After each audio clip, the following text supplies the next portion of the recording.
Así que por favor, si pueden ubicarse allí, en el Evangelio según Marcos, en el capítulo 6.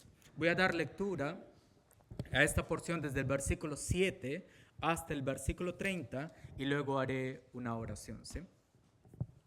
El Evangelio según Marcos, capítulo 6, versículos desde el versículo 7 hasta el versículo 30.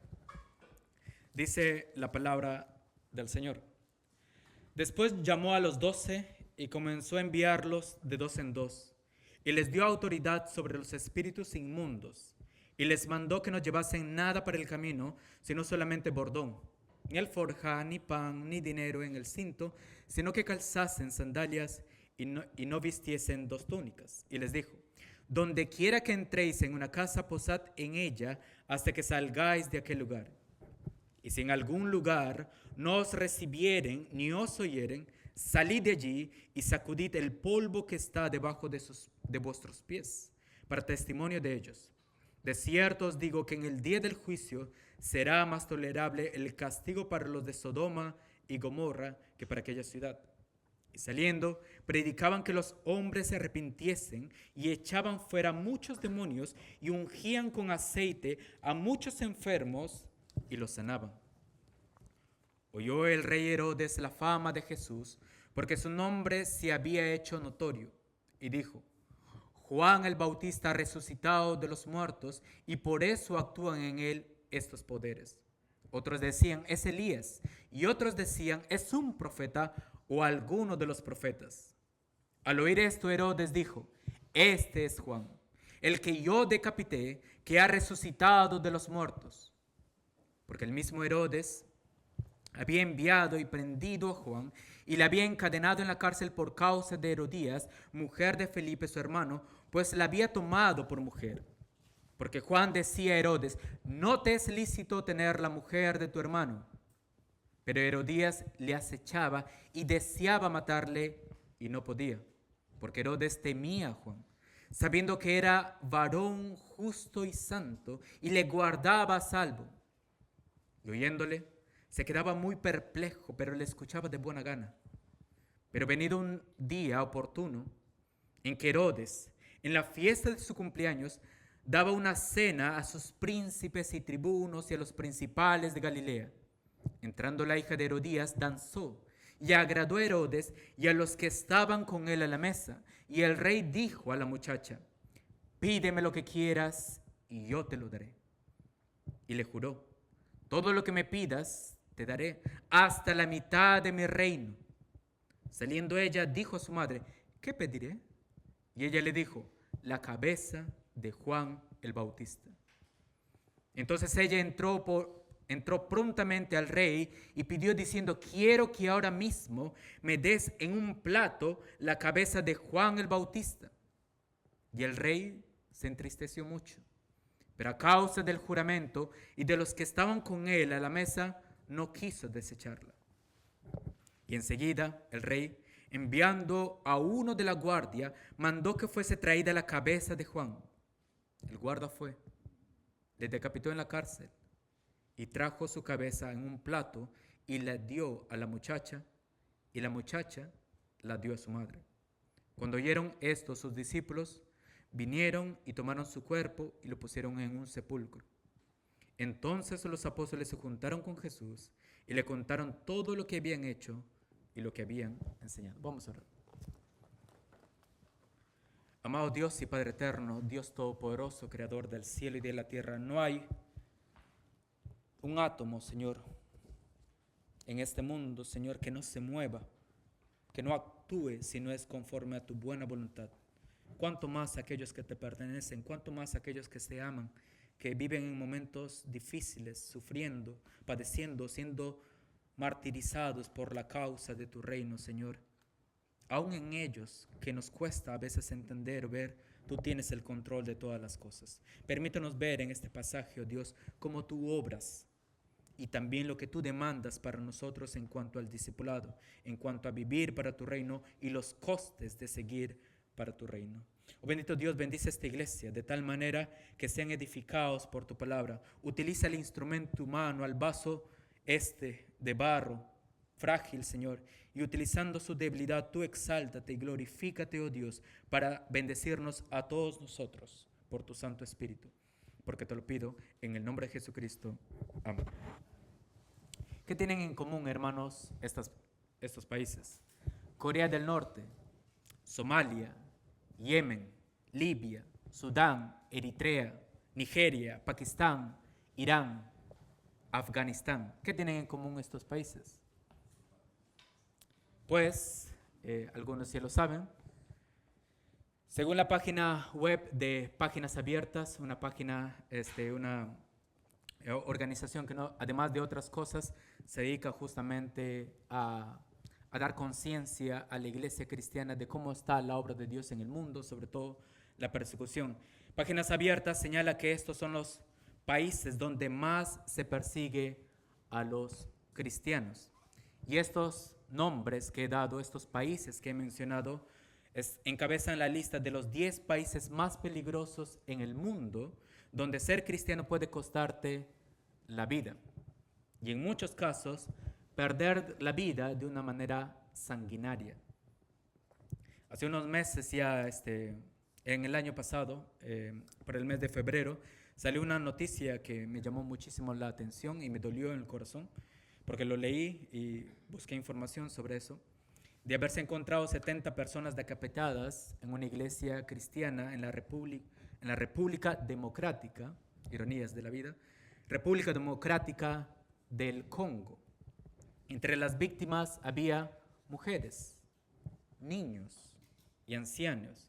Y ese es un ejemplo, hermanos y amigos, de lo que está pasando ahora mismo en muchos lugares, en otras partes del mundo que profesan las personas ser creyentes. Y la lista, hermanos, continúa. Estos son apenas 10, donde es difícil ser cristiano y expresar tu fe abiertamente como nosotros aquí mismo. Y dentro de este número de países, donde uno podría ver la lista de 50 países, ampliando un poco más la lista, más de 10, en el puesto 26 de esa lista está Cuba. Increíble, ¿no? Pero es verdad. En el puesto 30, Nicaragua. En el puesto 31, uno no lo esperaría, México. En el puesto 46, no sé si hay alguno, creo que hay alguno por acá de este país, está Colombia. Y la amenaza viene ya sea por terrorismo, ya sea por narcotráfico, ya sea por las guerrillas o ya sea por comunidades indígenas que, siguiendo sus tradiciones animistas o sus dioses, son hostiles a aquellos que finalmente se convierten al cristianismo, o donde el poder de turno cree que el hecho de ser cristiano y amar al prójimo nos hace seres débiles, frágiles. Quizás algunos de ustedes podrían conocer esto en sus países de donde vienen. Yo por lo menos sé de muchas historias donde la guerrilla por la década de los 70s y 80s estaba muy fuerte en el Perú, y los cristianos sufrían mucho todas estas cosas porque se secuestraban a sus niños y los llevaban para servir a estas guerrillas, a estos grupos. Y la persecución, la hostilidad, el sufrimiento, las amenazas de muerte no forman parte, hermanos y amigos, de la era medieval. No pasó hace muchos cientos de años. Es una realidad al día de hoy para cientos de miles de cristianos. El hecho de que en tu experiencia no lo pases no significa que no sea una realidad hoy mismo. Y aunque gozamos de cierta libertad en Europa, recordemos que ni siquiera en Europa siempre fue así, ni siquiera en España. Si ustedes hablan con cristianos que tienen 30, 40 años en la fe, sobre todo aquellos que viven más en los pueblos de España, ellos te pueden contar de cómo lo pasaron antes. Los sufrimientos, las persecuciones, las hostilidades de las autoridades, o el cura del pueblo orquestando ciertas actividades contra los evangélicos. Y la libertad que nosotros podemos gozar al día de hoy, bendito sea Dios por esto, tampoco es una garantía de que mañana continuaremos en esa libertad. Porque aunque no se esté quitando la vida a los cristianos en esta parte del mundo, no mengua la realidad que ha habido y hay diferentes expresiones de persecución y hostilidad para aquellos que son verdaderos cristianos. Aquí mismo en Europa nosotros somos conscientes de muchas limitaciones que tiene el cristiano. El cristiano no puede salir a las calles libremente, no sé tanto esta parte de Madrid, pero en otras partes, como en el Reino Unido, predicar así, sin el permiso previo, te pueden tomar. O alguien puede denunciarte que eso es delito de odio, predicarle el evangelio a alguien. Si alguien simplemente se queda parado afuera en una clínica de estas que quitan vida a los niños, si estás orando, te pueden tomar. Las hostilidades no se han ido del todo, siguen allí. Este es un hecho y no podemos maquillar, y tampoco restemos importancia al hecho de que nuestros hermanos y hermanas en el mundo, alrededor del mundo, están sufriendo al día de hoy. Y esto, a la luz de lo que nos enseña la Escritura, es un privilegio. Es un privilegio sufrir por la causa de Cristo, solo que el que sufre no lo ve como tal. Pero nosotros debemos tener presente, y me agradó que Eddie haya estado orando por algún país en particular que está pasando momentos difíciles también, que es un país difícil, que está en la lista de los 10 países más perseguidos que persiguen a los cristianos. Así que en esta mañana veremos, sin maquillar mucho de lo que encontramos en este pasaje, veremos el asesinato de Juan. Más que poner el martirio de Juan, el asesinato de Juan. En este pasaje nos muestra el evangelista Marcos un asesinato orquestado, bien pensado, con toda maldad envuelta. Y esta escena se introduce justamente, por eso leímos de una manera más amplia, en medio del reporte de los discípulos que habían llegado, que habían vuelto de la tarea de ir por diferentes pueblos para predicar el evangelio, para sanar enfermos, para expulsar demonios. Luego de que estos fueron por diversos lugares para hacer todas estas cosas, regresan al Señor Jesús, y con esto el evangelista anticipa el coste del discipulado. El coste del discipulado para aquellos que quieren seguir a Jesús y aquellos que quieren servirle. Y tengamos esas dos cosas presentes. Los discípulos, ¿cómo habían regresado a Jesús? Habían regresado exultantes a causa del éxito inicial que habían tenido. Habían llegado con gozo. Ellos habían regresado como niños y le contaron todo lo que habían hecho y habían enseñado. Y en este punto ministerial en la vida del Señor Jesús, en esta primera etapa, Jesucristo había ganado muchísima popularidad. Su fama había recorrido todas las regiones de Israel, incluso más allá de las fronteras, y los discípulos se habían beneficiado de todo ello. Además de contar con el respaldo del Señor Jesús para sanar enfermos y liberar a los que estaban endemoniados. Y con esta sola lectura que encontramos en el Evangelio de Marcos, uno podría pensar que en el Evangelio está en ascenso, en términos numéricos y en términos de popularidad. Y así lo estaban viviendo los discípulos de Jesús.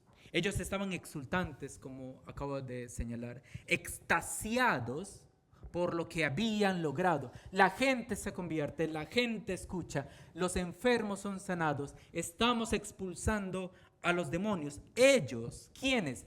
Simples mortales, con poca educación, pescadores, hombres de campo, incluso algún nacionalista por allí, un celote. Gente con poca educación, con poca preparación, estaban haciendo ¿qué cosa, hermanos? Estaban sometiendo a las fuerzas del mal a la misma manera que había hecho el Señor Jesús hasta ese momento, y lo venía haciendo.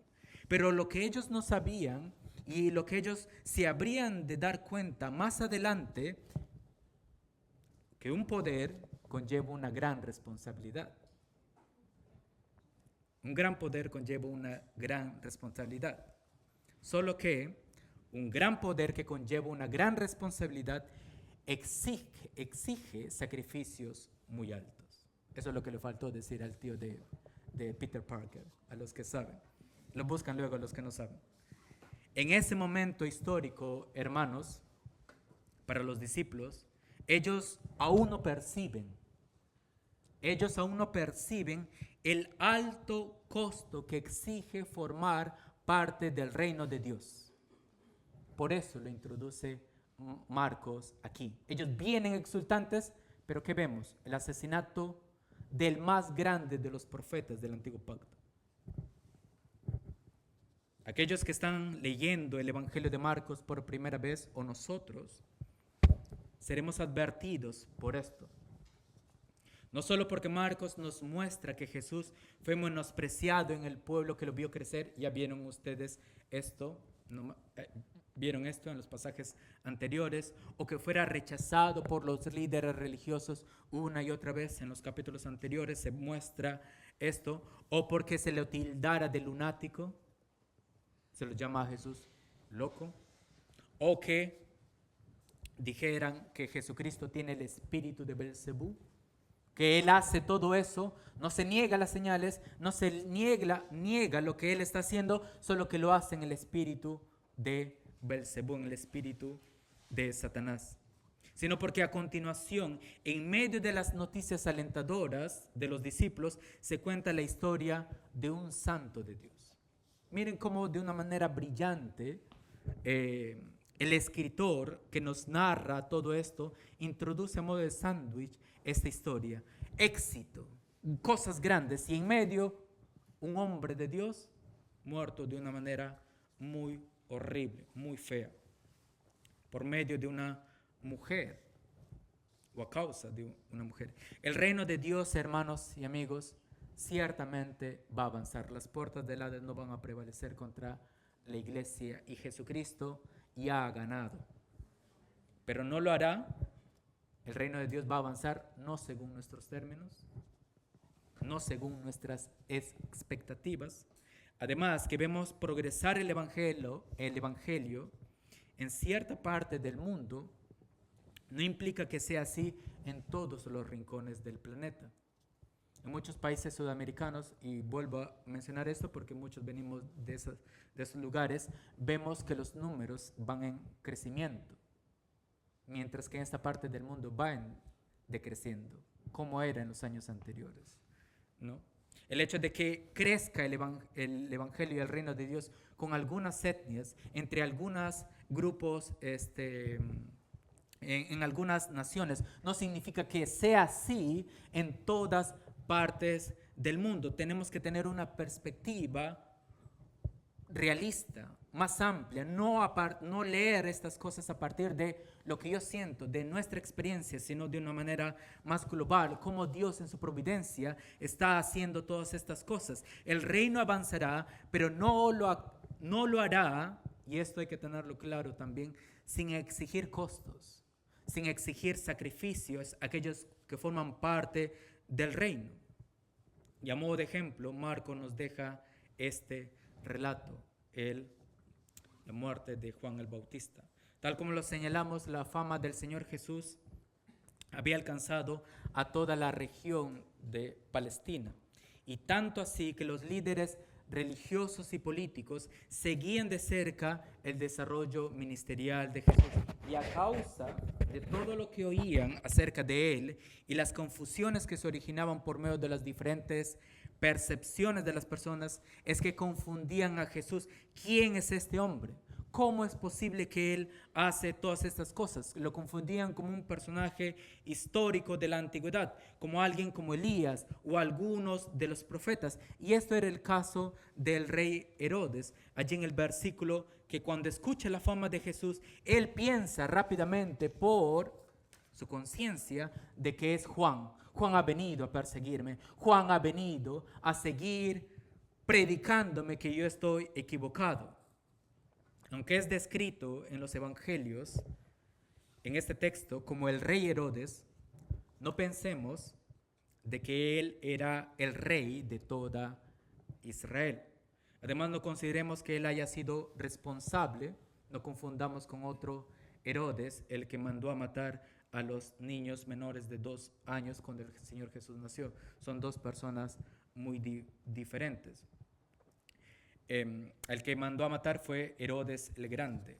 De allí vinieron otros Herodes. El Herodes de nuestro texto es también conocido como Herodes Antipas, para diferenciarlo justamente de su padre y de los otros hermanos que también se llamaban así. Así que Herodes Antipas, como también lo podemos llamar, luego que murió su padre, le fue legado una pequeña parte de la región que gobernaba su padre. Herodes el Grande dividió su reino y la dividió en regiones de Galilea y Perea, y esta le fue dado a Herodes Antipas.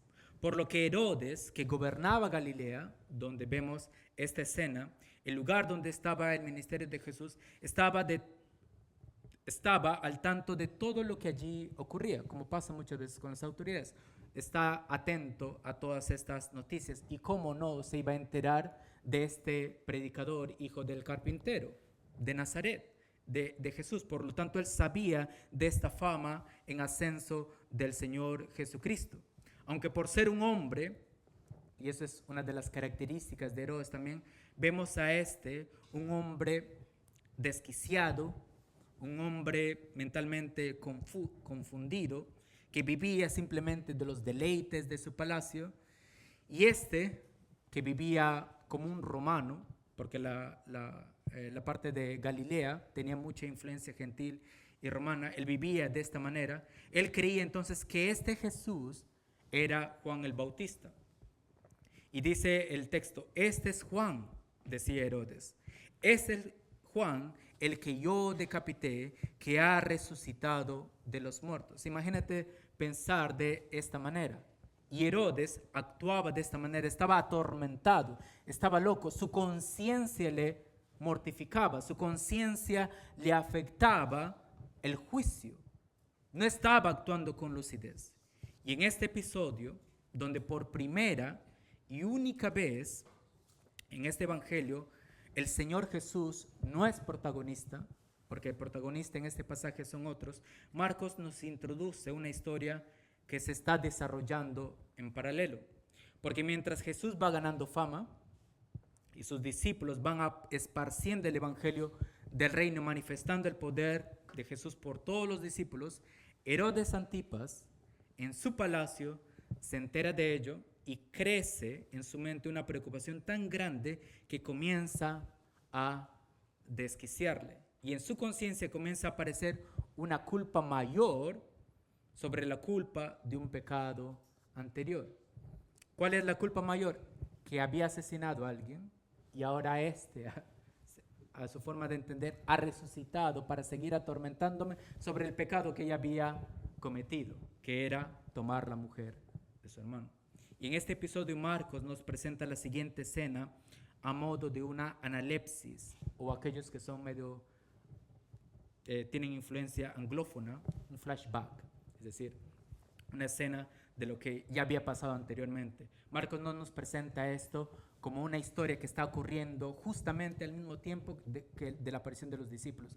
Nos trae una historia de lo que había pasado, pero relacionado justamente a la fama del Señor Jesús. Nos regresa un momento del pasado para contarnos esa historia y explicar cómo esa historia se vincula con lo que vemos. Y aquí la explicación de por qué Herodes tenía esos pensamientos. Dice, porque el mismo Herodes, este es el comentario de Marcos, el versículo 17, porque el mismo Herodes había enviado y prendido a Juan y le había encadenado en la cárcel por causa de Herodías, mujer de Felipe, su hermano. Pues se la había tomado por mujer, es decir, la fuerza, porque Juan decía a Herodes, como hombre de Dios, no te es lícito tener la mujer de tu hermano. Le predicaba, le mostraba su pecado. Aquí se nos explica en parte entonces la razón para los perturbadores pensamientos que estaba teniendo este hombre. Y era que él había puesto a este hombre, a este santo de Dios, a Juan el Bautista en la cárcel en razón de que Juan insistía una y otra vez en señalar y apuntar cuál era su pecado. Le llamaba al arrepentimiento, a que vuelva la mujer de su hermano, que no esté con ella. Implicaba separarse justamente de aquella mujer que había tomado por la fuerza, que en principio era su cuñada. Miren cómo la conciencia culpable de Herodes le lleva a crear ese pensamiento, que Juan regresó de la muerte para seguir recordándole su pecado. Un hombre ya muy atormentado, y vamos a verlo totalmente desquiciado, totalmente fuera de sí, cuando el Señor Jesús es presentado a él más adelante, justo antes de su muerte.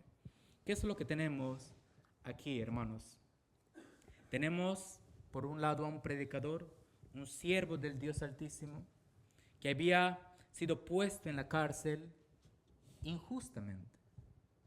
Y luego lo vemos siendo asesinado por decir a la autoridad civil, a la autoridad de turno, que estaba viviendo en pecado y que eso no estaba bien a los ojos de Dios y por lo tanto debería arrepentirse y buscar la misericordia de Dios. Eso es lo que vemos en términos sencillos, predicando el evangelio y llamando al arrepentimiento a la gente. Y este hombre con poder le metió a la cárcel y finalmente asesinó a Juan el Bautista.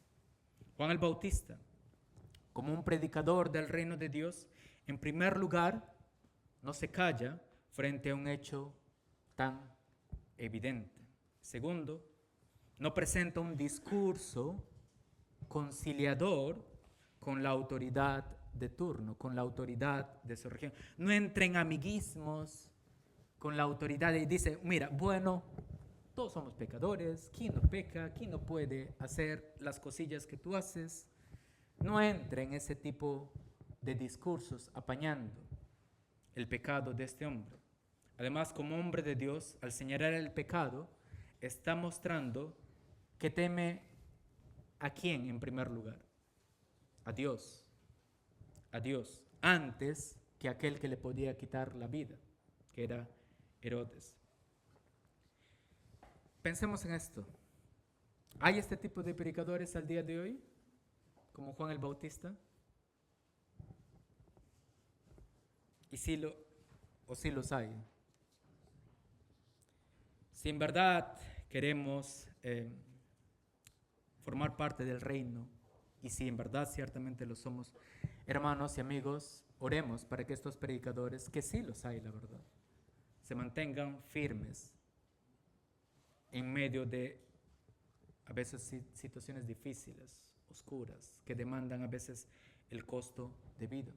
Oremos los unos a los otros para que nosotros también tengamos la audacia, para que estemos pronto a predicar. Hay que hacerlo ciertamente con sabiduría, pero hay que hacerlo también con denuedo, porque eso nos enseña la palabra. Los cobardes no heredarán el reino de Dios. Para aquellos que Dios ha levantado, oremos entonces para que Dios los sostenga. No oremos por predicadores políticamente correctos. Oremos por hombres y mujeres en nuestras iglesias que tengan denuedo, valentía, fortaleza más que física, fortaleza espiritual, emocional, mental, para enfrentar todo lo que tengamos que vivir y experimentar.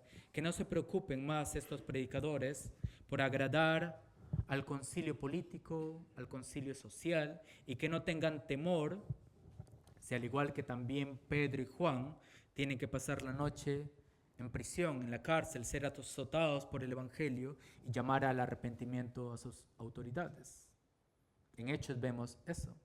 Ellos dos son tomados y fueron puestos en la cárcel para no predicar. Y no pensemos que este tipo de predicación, ni en la forma, ni en el fondo, es una cuestión temporal. No, en ese tiempo predicaban así. No, los reformadores predicaban así. No, los puritanos predicaban así. No, los grandes evangelistas de los avivamientos predicaban así. Eran otros tiempos. La gente es diferente ahora.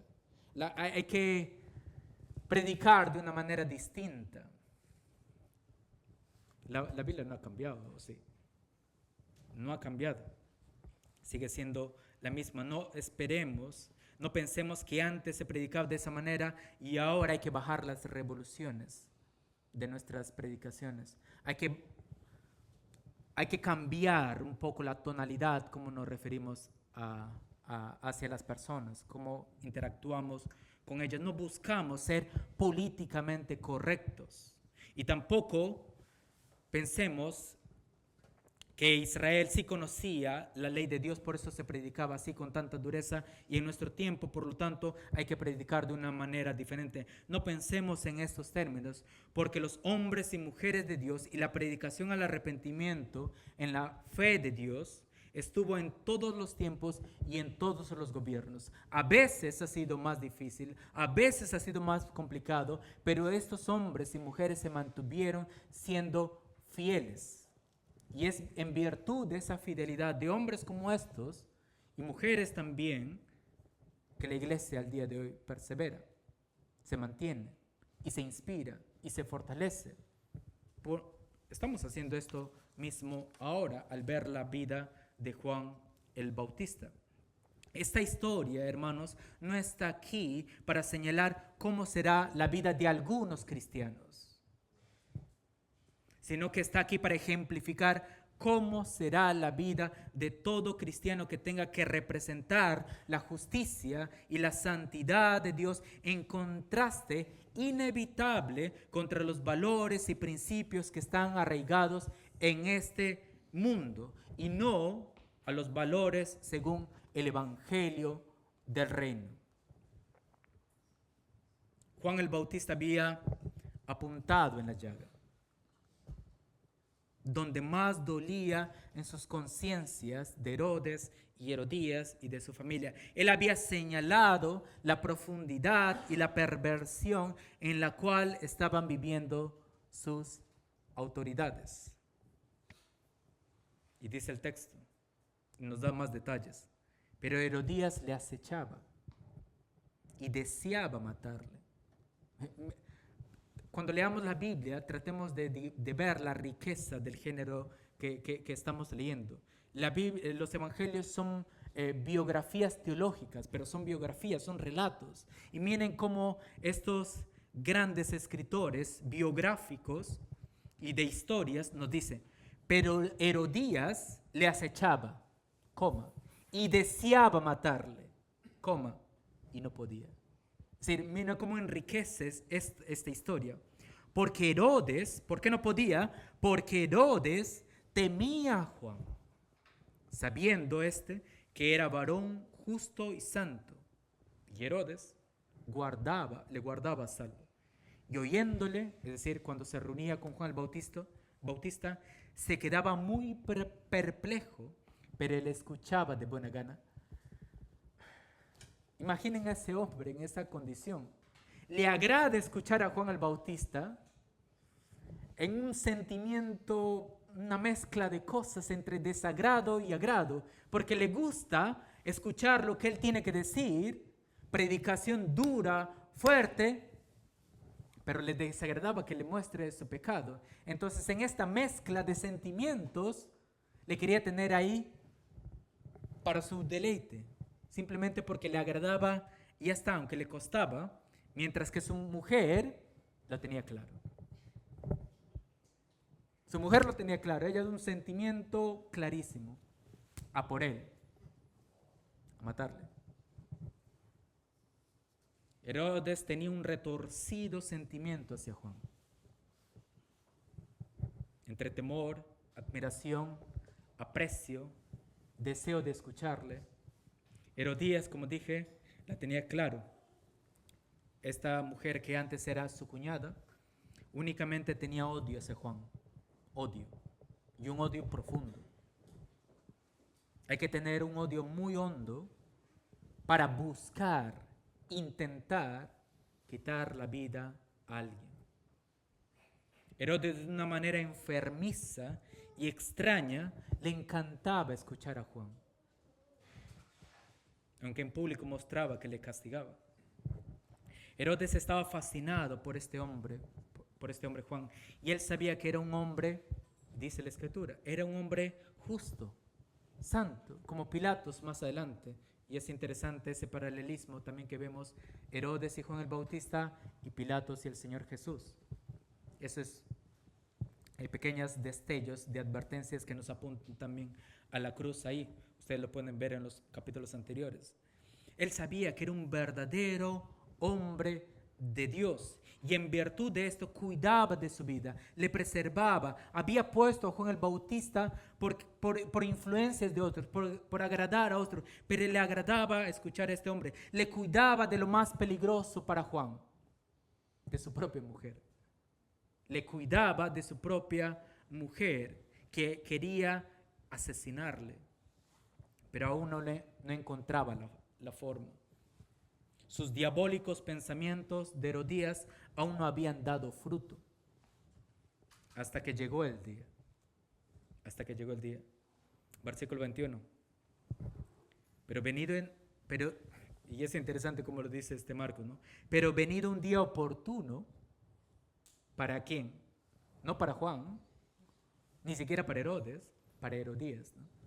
Pero venido un día oportuno en que Herodes, en la fiesta de su cumpleaños, daba una cena a sus príncipes y tribunos y a los principales de Galilea, entrando la hija de Herodías, danzó y agradó a Herodes y a los que estaban con él a la mesa. Y el rey dijo a la muchacha: pídeme lo que quieras y yo te lo daré. Y le juró: todo lo que me pidas te daré hasta la mitad de mi reino. Si creemos que era perverso todo lo que hasta ahora hemos visto de todos estos personajes, Herodes, Herodías, aún falta más para ver mayor perversidad en este pasaje, lo acabamos de leer. En el día de su cumpleaños, Herodes invita a las personas más poderosas y más influyentes de la región. Dice allí que Herodes había invitado a 3 grupos: sus príncipes, sus tribunos y los principales. En otras palabras, Herodes había invitado a políticos, había invitado a la plana mayor de la policía y de la guardia civil, había invitado a intelectuales, gente de mucho dinero y con mucha influencia en la región de Galilea. La crema innata de la sociedad estaba presente para halagar a Herodes y Herodes halagar también a ellos. Y claro que todos estaban allí por mera adulación, y esto no les quitaba menos poder o influencia, sino todo lo contrario. Y conforme lo que venimos viendo y lo que sigue el relato, aparece un as bajo la manga por parte de Herodías. Lo tenía guardado, esperaba el momento nada más. No de la nada aparece en la escena, en el centro del salón, dice la Escritura, la hija de Herodías, hijastra de Herodes.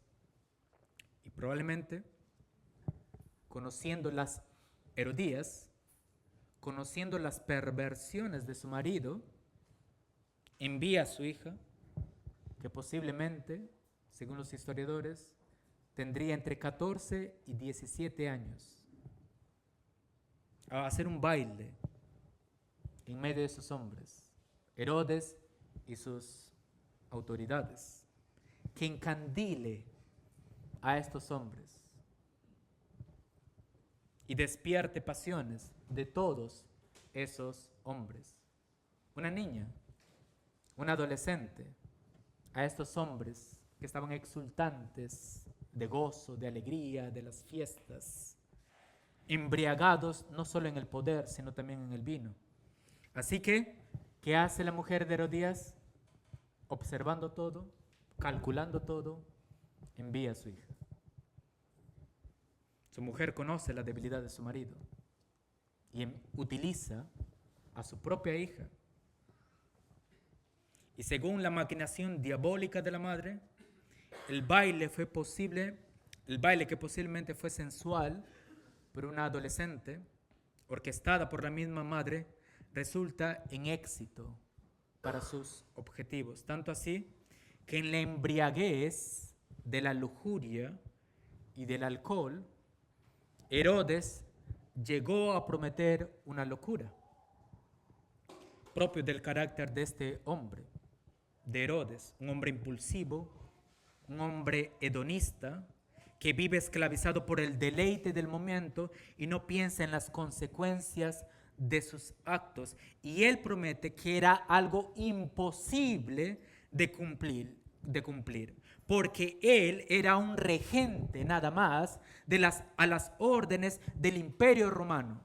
Él estaba allí por el Imperio Romano y él no podía hacer nada sin que el Imperio Romano lo quisiese. Pero como que se creía importante, o más importante de lo que en verdad era, y porque pensaba más por la calentura del momento, dice, todo lo que me pidas te daré hasta la mitad de mi reino. En la locura, él se cree rey, él cree que puede hacer todo eso. Así que, saliendo ella, dijo a su madre, ¿qué pediré? Y ella le dijo, aquí está el momento. La cabeza de Juan el Bautista. Entonces ella entró prontamente al rey y pidió diciendo, quiero ahora mismo que me des en un plato la cabeza de Juan el Bautista. Y el rey se dio cuenta de lo que había hecho. Se entristeció mucho. No es un entristecimiento de arrepentimiento, por si acaso.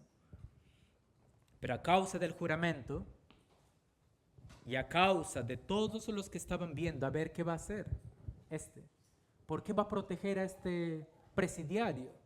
¿Por qué va a proteger a este predicador que está molestando? Lo lógico es, no cuesta nada, es una vida nada más. Pero pero Herodes tenía, como había dicho, una mezcla de sentimientos, pero tenía algo de aprecio hacia Juan y no quería hacerle. Pero como estaban sus demás autoridades, no quiso desechar lo que esta niña le había pedido. La adolescente que creía que podía pedir algo para ella quizás hubiera podido pensar, voy a pedir algo para mí, pero no sé qué, voy a pedir o preguntar a mi madre, voy a buscar consejo. ¿Y a quién imaginen que va a buscar consejo? Ella no conoce lo que se está entretejiendo. Ella no sabe lo que su mamá está entretejiendo. Corre tras su madre y busca su asesoría, busca su consejo, busca su opinión. Y finalmente Herodías, habiendo utilizado previamente a su hija para que vaya y baile, ve su oportunidad y desvela lo que siempre estaba en su corazón.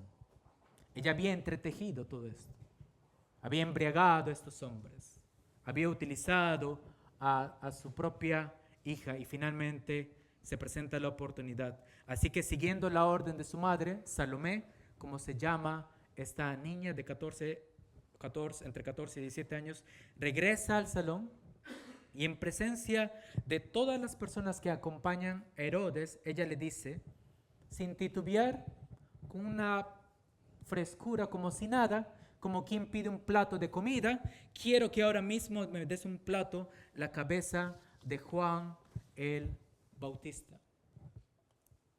Una niña que había crecido en ese entorno, que estaba acostumbrado a este tipo de valores.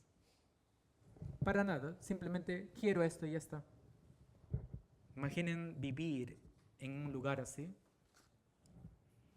y que se hable de asesinato, de una muerte horrible, cruel, como si nada, ¿no? Miren las perversidades más retorcidas a la que puede llegar una persona con tal de cubrir su pecado, con tal de que su pecado no se divulgue, no se siga apuntando. Porque eso estaba haciendo Juan el Bautista, llamarles al arrepentimiento.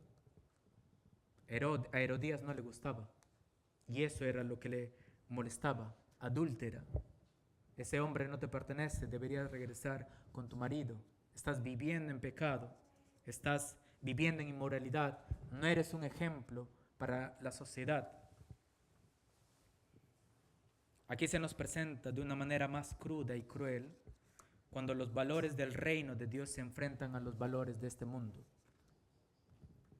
Además hay que estar muy enlodado por el pecado, hay que estar muy hundido en la maldad, que no solamente se busca acabar con la vida del que te incomoda, sino que hay que exhibirlo, hay que humillarlo a esa persona, hay que humillar su nombre, incluso hasta después de muerto.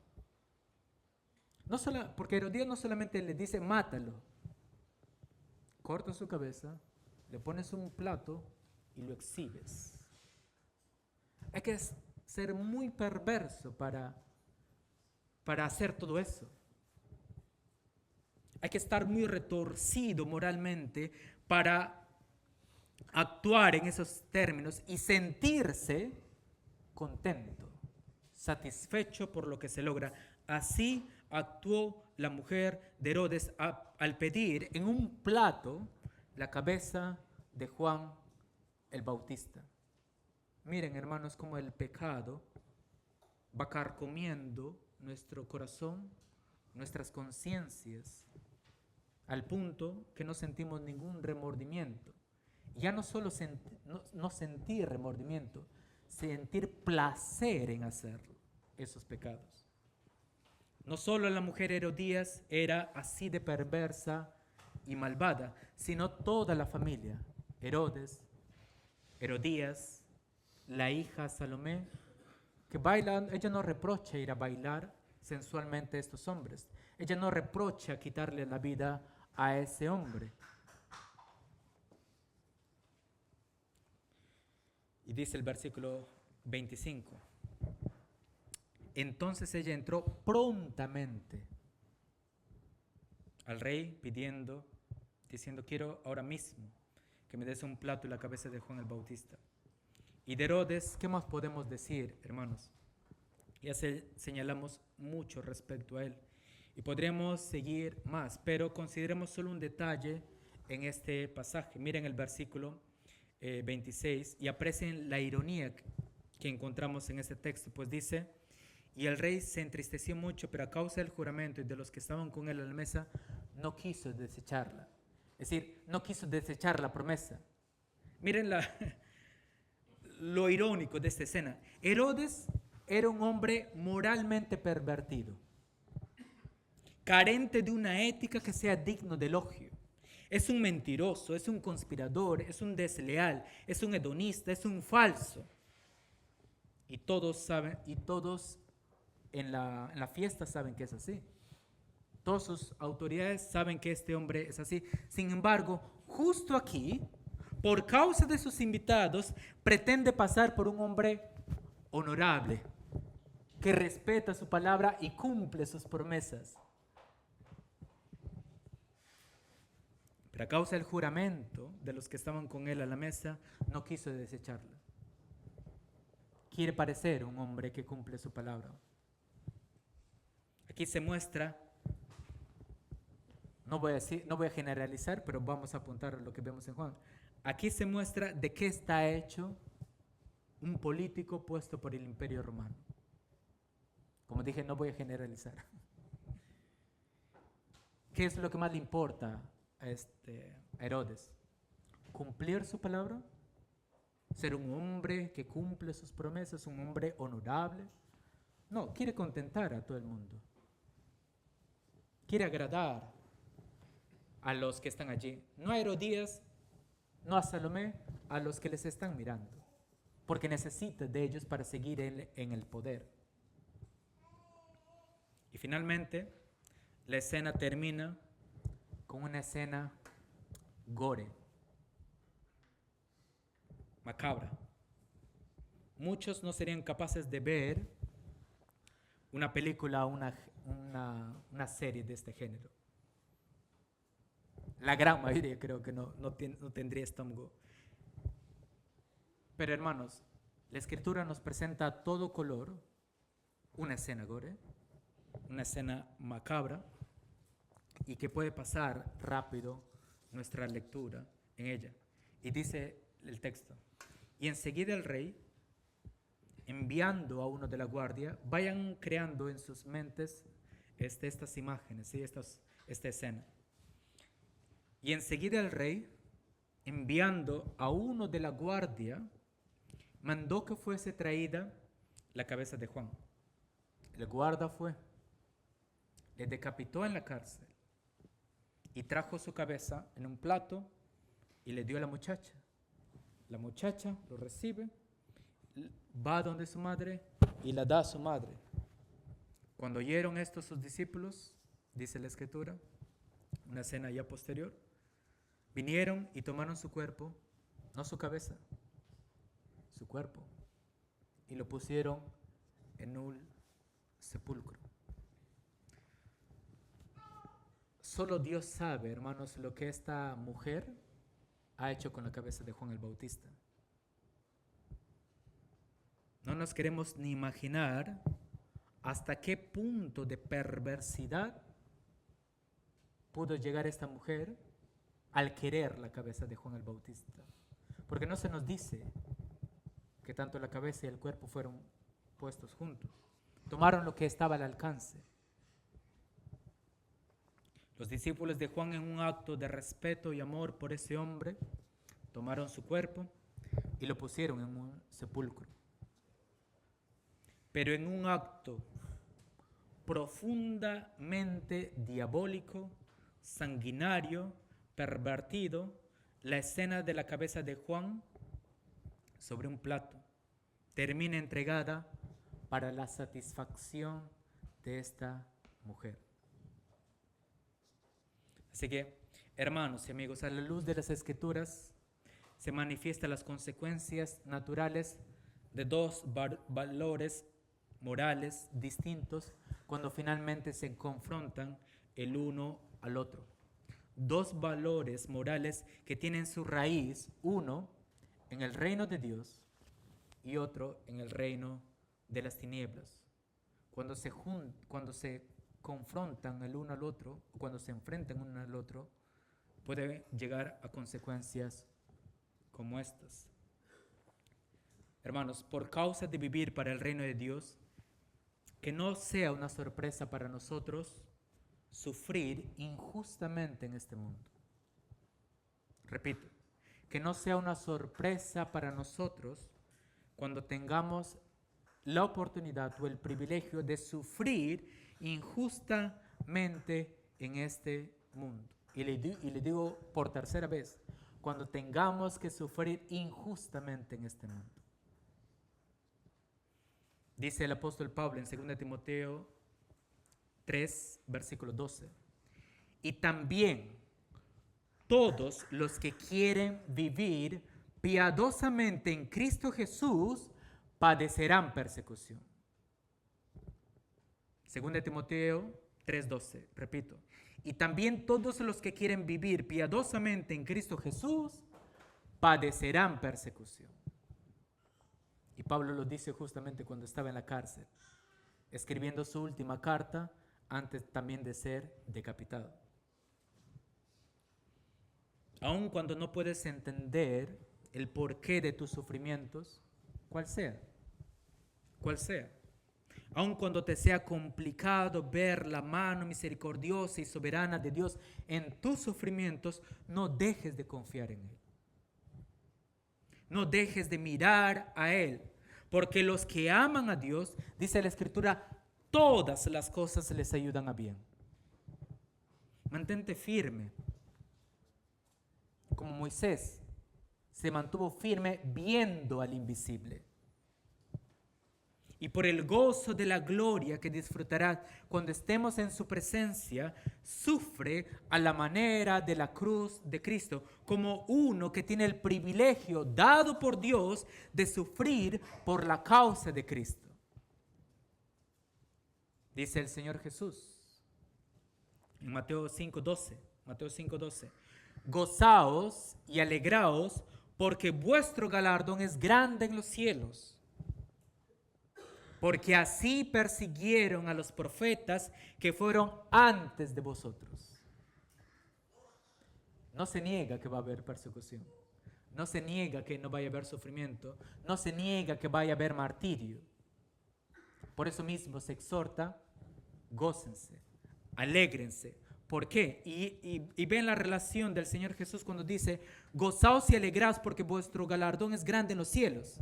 Más que alegraos porque recibirán recompensa, es así persiguieron a los profetas antes que vosotros. Es decir, ustedes pertenecen a una élite privilegiada, a un grupo de gente, a una casta de gente santa, justa, que fueron martirizados igualmente, que persiguieron igualmente. Isaías, Elías y otros profetas más como Jeremías. Ustedes pertenecen a ese grupo, a esa élite. Por eso dice el Señor Jesús, gozaos y alegraos. Así persiguieron a estos profetas antes que vosotros. Ustedes pertenecen a ese grupo. Por otro lado, algo más también para destacar. El cristiano, el nacido de nuevo, el que forma parte del reino de Dios, no puede no indignarse por el pecado en el mundo. Repito, el cristiano no puede no indignarse por el pecado en el mundo. Y aquí no descarto pecados individuales, solo que vamos en la línea de la que estamos hablando. El creyente no puede no sentir un profundo rechazo de la maldad y de la perversidad en este mundo. Es decir, el creyente sufre de que haya maldad, de que haya perversidad. No podemos, hermanos y amigos, no indignarnos y dolernos en nuestro corazón al ver que el ser humano dé la espalda a Dios. Y aún más cuando las perversidades se tuercen más y más y se trastoca todo aquello que es natural según Dios lo ha creado. No podemos no sentirnos mal, no indignarnos cuando se exalta y se alaba la muerte antes que la vida. Y me refiero a un pecado en particular, este genocidio de infantes. Para el creyente que vive conforme a la verdad de Dios, que ha nacido de nuevo y que producto de su nueva naturaleza ahora tiene valores que se ajustan a su nueva naturaleza y a los del reino de Dios, no puede respaldar ni seguir el discurso de decir que lo malo, según Dios, es bueno. El creyente, el que ha nacido de nuevo, no puede decir que lo malo según Dios es finalmente bueno. Lo que Dios dice que es malo, es malo. Podrás discutir con el predicador, con el maestro que te enseña la escritura, pero finalmente no puedes discutir con lo que Dios dice. Si el asesinar al inocente es malo, pues es malo. Si el robar es malo, pues es malo. No hay discusión allí. Y escuchen las palabras preparatorias, hermanos, del Señor Jesús a sus discípulos, señalando de antemano los choques inevitables de dos sistemas. Esto no tiene nada que ver con culturas, esto no tiene nada que ver con países. No, son dos sistemas morales, dos valores morales. Dice el Señor Jesús en Juan capítulo 15, versículo 18. Juan 15, 18. Si el mundo os aborrece, sabed que a mí me ha aborrecido antes que vosotros. Versículo 19. Si fuerais del mundo, el mundo amaría lo suyo. Pero, porque no sois del mundo, antes yo os elegí del mundo, por eso la razón de que el mundo os aborrece. Versículo 20. Acordaos de la palabra que yo os he dicho, el siervo no es mayor que su Señor. Si a mí, dice el Señor Jesús, me han perseguido, también a vosotros os perseguirán. No hay una condición, si se dan cuenta, no es condicional. Es decir, Estamos unidos a Cristo en todas las maneras posibles. Estamos unidos en Cristo para reinar, gobernar y vivir para toda la eternidad. Estamos unidos a Cristo para tener vida y vida eterna, pero también estamos unidos a Cristo en su muerte y en su resurrección. Pero antes de la resurrección está la muerte. Y antes de la muerte está el sufrimiento. Por eso dice, el siervo no es mayor que su Señor. Si a mí me han perseguido, y justo Jesús lo dice en la noche que lo van a arrestar, en la noche que lo van a tomar para el día siguiente crucificarle. Si a mí me han perseguido, también a vosotros os perseguirán. Versículo 23. El que me aborrece a mí, también a mi Padre aborrece. Versículo 25. Pero esto es para que se cumpla la palabra que está escrita en su ley. Sin causa me aborrecieron. Si eres creyente, asume que el sufrimiento se va a dar. Dalo por hecho. Hay que simplemente prepararnos para que cuando llegue. Hay que prepararnos para cuando llegue. No es una alternativa de evitarlo. No, va a llegar. Jesús lo dice. Ahora, por otro lado, también es que el sufrimiento muchas veces va a llegar por causa de que nosotros vivimos conforme a los valores del reino de Dios, conforme a la ética del reino. Si no estás dispuesto a unirte a Cristo en su sufrimiento, no mereces reinar junto a Él cuando venga en su gloria. Si no estás dispuesto a compartir el Evangelio con tus amigos, familiares, colegas, porque crees que esto te puede poner en una posición para ser ridiculizado, menospreciado, cancelado, no mereces que Cristo te reconozca cuando tengas que enfrentarte a la ira del Padre por tus pecados. Si nos avergonzamos de Cristo, el Señor mismo también señala esto, el Señor se avergonzará de nosotros. No os conozco.